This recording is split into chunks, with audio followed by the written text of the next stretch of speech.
ఒకప్పుడు బూతులు, ఇప్పుడు పొగడ్తలు. మళ్ళీ కలిసిపోయి ఎప్పటికీ రుణపడి ఉంటా గురూజీ అంటూ బండ్ల గణేష్ పోస్ట్. అసలు సందర్భమే లేకుండా బండ్ల పెట్టే పోస్టులకు అర్థమేంటి? వీటి వెనుకున్న స్ట్రాటజీస్ ఏంటి? Have a look.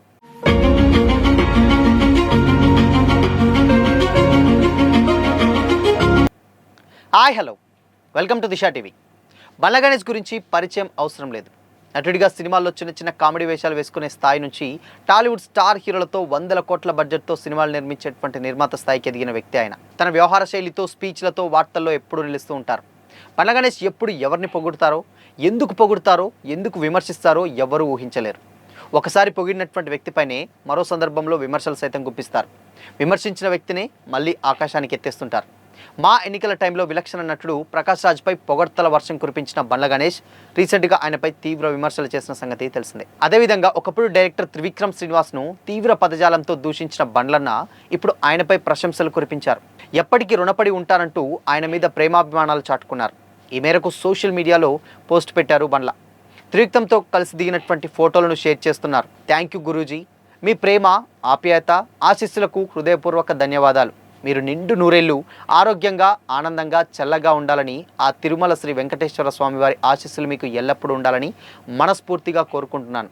మీరు మరెందరో జీవితాల్లో వెలుగులు నింపుతూ మంచి పేరు ప్రతిష్టలు సంపాదిస్తూ సుఖ సంతోషాలతో ముందుకు సాగాలని మనసారా ప్రార్థిస్తున్నాను.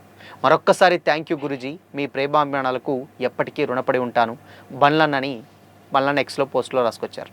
త్రివిక్రమ్ను ఇప్పుడు ఎందుకు కలిశారో తెలియదు, కానీ ఆయన్ని ఉద్దేశించి బండ్ల గణేష్ పెట్టినటువంటి పోస్ట్ మాత్రం ప్రజెంట్ నెట్టింట తెగ వైరల్ అవుతుంది. దీనిపై నెటిజన్లు కూడా పెద్ద ఎత్తున చర్చిస్తున్నారు.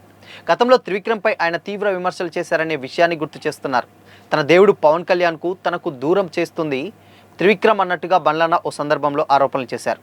భీమ్లా నాయక్ ఈవెంట్కి తనని ఆహ్వానించకపోవడం గురించి పవన్ కళ్యాణ్ అభిమానితో బండ్ల ఫోన్లో మాట్లాడుతూ త్రివిక్రమ్ను బూతు పదజాలంతో తిడుతున్నటువంటి ఆ ఆడియోలు కూడా లీక్ అవడంతో అప్పట్లో పెద్ద దుమారం అయితే రేపింది. అయితే పవన్కు అత్యంత సన్నిహితుడైనటువంటి డైరెక్టర్పై సంచలన కామెంట్స్ చేయడం అప్పట్లో హాట్ టాపిక్గా మారింది. అయితే బండ్ల గణేష్ మాత్రం ఆడియో తనది కాదని అంటూ మాట మార్చకుండా మరో సందర్భంలో త్రివిక్రమ్కు క్షమాపణలు చెప్పారు. కానీ డైరెక్టర్తో పెద్దగా సన్నిహితంగా మెలిగింది లేదు. ఇద్దరు కలిసి కనిపించినటువంటి సందర్భాలు కూడా ఎక్కడ లేవు. అలాంటిది ఇప్పుడు త్రివిక్రమ్ను కలవడమే కాదు, ప్రశంసలు కురిపిస్తూ పోస్ట్ పెట్టడం నెటిజన్ల దృష్టిని ఆకర్షిస్తుంది. ఒకప్పుడు విమర్శించిన నోటితోనే ప్రశంసించడం, గురూజీ అని సంబోధించడంపై రకరకాలైనటువంటి కామెంట్స్ అయితే వినిపిస్తున్నాయి. టాలీవుడ్లో బండ్ల గణేష్ది విపరీతమైనటువంటి పర్సనాలిటీ అని కూడా చాలామంది కామెంట్ చేస్తున్నారు. చిన్న చిన్న వేషాల నుంచి వేసుకునేటప్పటి నుంచి వెళ్ళి దాని తర్వాత గణేష్ నిర్మాతగా మారి పవన్ కళ్యాణ్, జూనియర్ ఎన్టీఆర్ లాంటి టాప్ స్టార్లతో తీన్మార్, గబ్బర్ సింగ్, బాద్షా, టెంపర్ లాంటి భారీ సినిమాలు నిర్మించడం అందరికీ షాకింగే. ఉన్నట్లుండి తాను అంత పెద్ద ప్రొడ్యూసర్ ఎలా అయ్యాడో కూడా అప్పట్లో చాలా తెగ చర్చించుకున్నారు చాలామంది. అయితే పవన్ కళ్యాణ్తో తన స్నేహం కూడా అందరినీ ఆశ్చర్యాన్ని కలిగించింది. ఇండస్ట్రీలో పవన్కు ఎంతోమంది అభిమానులు ఉన్నారు, కానీ అందరిలోనూ బండ్లనే వీరాభిమానులా కనిపిస్తుంటారు. వ్యక్తిగతంగా కూడా పవన్కు చాలా దగ్గరగా మెలిగినటువంటి వ్యక్తి అతను. మధ్యలో కొంచెం దూరమైనట్లు కనిపించారు. తిరిగి పవన్తో సినిమా చేయాలని ప్రయత్నించినా అది ఫలితం లేకపోయింది. ఇందుకు డైరెక్టర్ త్రివిక్రమ్ శ్రీనివాస్ కారణం అనేటువంటి చర్చ జరిగింది అప్పట్లో, ఇందాకటి గొడవే. అయితే ఒక టైంలో త్రివిక్రమ్ను ఆ ఆడియోలో బండబూతులు తిట్టడం హాట్ టాపిక్గానే మారింది. అయితే ఆ ఆడియో తనది కాదు అంటూ మాట మార్చకుండా మరో సందర్భంలో కూడా త్రివిక్రమ్కు సారీ చెప్పాడు. కానీ ఆయనతో పెద్దగా సన్నిహితంగా ఎక్కడా కూడా కనిపించలేదు. కానీ ఇప్పుడు త్రివిక్రమ్ను కలవడమే కాక ఆయన మీద ఉన్నటువంటి ప్రశంసలు కూడా కురిపిస్తూ బండ్ల ఎక్స్లో పోస్ట్ పెట్టడం అందరి దృష్టిని ఇప్పుడు ఆకర్షిస్తుంది. ఈ పోస్ట్లో ఆయన్ని బండ్ల అభిమానుల తరహాలో గురూజీ అని కూడా సంబోధించడం విశేషం. అయితే లేటెస్ట్ కాలంలో బండ్ల గణేష్ మళ్ళీ మెగా ఫ్యామిలీకి, ముఖ్యంగా పవన్ కళ్యాణ్కు దగ్గర అయినటువంటి సంగతి తెలిసిందే. ఎందుకంటే మెగాస్టార్ మెగా 158 స్టార్టింగ్ కార్యక్రమం, పూజా కార్యక్రమంలో పవన్ అండ్ దాని తర్వాత గణేష్ చాలా సన్నిహితంగా కనిపించారు.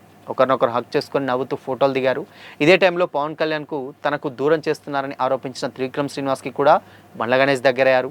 రాజకీయాల్లో మాదిరిగానే సినిమా రంగంలోనూ శాశ్వత శత్రువులు ఉండరు అని కూడా అంటూ ఉంటారు కదా. ఇప్పుడు త్రివిక్రమ్ మీద బండ్ల గణేష్ ప్రేమాభిమానాలు కురిపించని చూస్తుంటే అది నిజమే అనిపిస్తుంది. ఎందుకంటే వాస్తవంగా పొలిటిక్స్లో, సినిమాలలో శాశ్వత శత్రువులు ఎవరు ఉండరు. అప్పుడున్నటువంటి పరిస్థితులల్లో అవి తిడుతుంటారు. దాని తర్వాత మళ్ళీ ఎవరి ద్వారా వాళ్ళకి అవసరం రావడం, దాని తర్వాత వీళ్ళ సినిమాలో వాళ్ళు యాక్ట్ చేయడం, లేకపోతే వీళ్ళ ప్రొడక్షన్ హౌస్లో వాళ్ళు చేయడం. సో ఇలా రకరకాలైనటువంటి ఉద్దేశాలతోటి మళ్ళీ కలిసిపోతుంటారు. ఎక్కువగా సినిమా ఇండస్ట్రీలో ఇవి మనం చూస్తూనే ఉంటాం. కానీ ఇప్పుడు అసలు సందర్భమే లేదు. మరి ఎందుకు అనంటే ఇప్పుడు next power star Pawan Kalyan తీయబోయేటువంటి next cinema Bandla Ganesh produce చేసేటువంటి ఆలోచనలో ఉన్నారు. అందుకోసమనే అక్కడ చర్చలు జరుగుతున్నాయి. అండ్ దాని తర్వాత ఇప్పుడు డివివి ఎంటర్టైన్మెంట్స్ ఏదైతే ఉందో, ఇప్పుడు ఓజీ తీసినటువంటి సినిమా ఇప్పుడు OG2కి అది ప్రొడక్షన్ హౌస్లో పాల్గొనట్లేదు. దీనికి పవన్ కళ్యాణ్ ఓన్ బ్యానర్ మనందరికీ తెలిసిందే కదా, ఆయన భాగస్వామ్యంలోనే సినిమా రాబోతుంది. దీనికి తోడు ఇంకొక ప్రముఖ ప్రొడ్యూసింగ్ కంపెనీని టైఅప్ చేసుకోవాలన్నటువంటి ఆలోచనలో ఉన్నట్లయితే తెలుస్తుంది. అందుకోసమనే బండ్ల ఇప్పుడు ఆ సినిమాను OG2ని పట్టాలెక్కించేటువంటి పనిలో, అంటే డెఫినెట్గా ఆ ప్రాజెక్ట్ తన బ్యానర్లో చేయాలని ప్రయత్నిస్తున్నారన్న కామెంట్స్ ఇప్పుడు ఇండస్ట్రీలో అయితే వినిపిస్తున్నాయి. సో అందుకోసమనే ఈ చర్చలు అండ్ దాని తర్వాత ఈ మీటింగ్స్ ఇవన్నీ జరుగుతున్నాయి. అందులో నుంచి బయటపడ్డాయే ఇవన్నీ అని కూడా చాలామంది కామెంట్ చేస్తున్నారు. సో డెఫినెట్గా OG2 మేబీ ఇక్కడ బండ్ల గణేష్ బ్యానర్లో టైఅప్ అయి రావచ్చు, లేదంటే రాకపోవచ్చు, బట్ ఏదైనా సరే కావచ్చు. కానీ బట్ బండ్ల గణేష్ మాత్రం ప్రయత్నాలు చేస్తున్నారు OG2 కోసమైనా అయితే చాలా రోజుల నుంచి చర్చ జరుగుతుంది. అండ్ ఇంకో సినిమా తీస్తానన్నారు, అది పెండింగ్లో ఉంది. అది ఇప్పుడు ఈ సినిమాతోటి నెరవేరేటువంటి ఛాన్సెస్ ఏమన్నా ఉంటుందేమో అని కూడా చాలామంది కామెంట్ చేస్తున్నారు. అందుకనే త్రివిక్రమ్ తోటి ఈ మీటింగ్స్, చాటింగ్స్ ఇవన్నీ కూడా జరుగుతున్నాయి అనేది అంటున్నారు. సో ఏదేమైనప్పటికీ అప్పుడు తిట్లు, ఇప్పుడు పొగడ్తలు అంటూ కూడా చాలామంది ఫన్నీగా కామెంట్ చేస్తున్నారు. ఇన్ఫ్యాక్ట్ దీన్ని చూసినటువంటి పవన్ ఫ్యాన్స్ కూడా కొంచెం ఆనందం వ్యక్తం చేస్తున్నారు. ఎందుకంటే బేసిక్గా ఒక అత్యంత సన్నిహితులు ఇద్దరు కూడా పవన్కి, వాళ్ళిద్దరు కలిసిపోవడం కూడా పవన్ ఫ్యాన్స్కి ఇప్పుడు ఫుల్ హ్యాపీ కలిగించేటువంటి విషయం అయితే ఇది చాలా క్లియర్గా అర్థమవుతుంది. సో మరి నెక్స్ట్ నిజంగానే OG2 బండ్ల గణేష్ ఆ ప్రాజెక్ట్లో పార్ట్ అవుతారా లేదా తెలియాలంటే మాత్రం ఇంకొద్ది రోజులైతే వెయిట్ చేయాల్సిందే.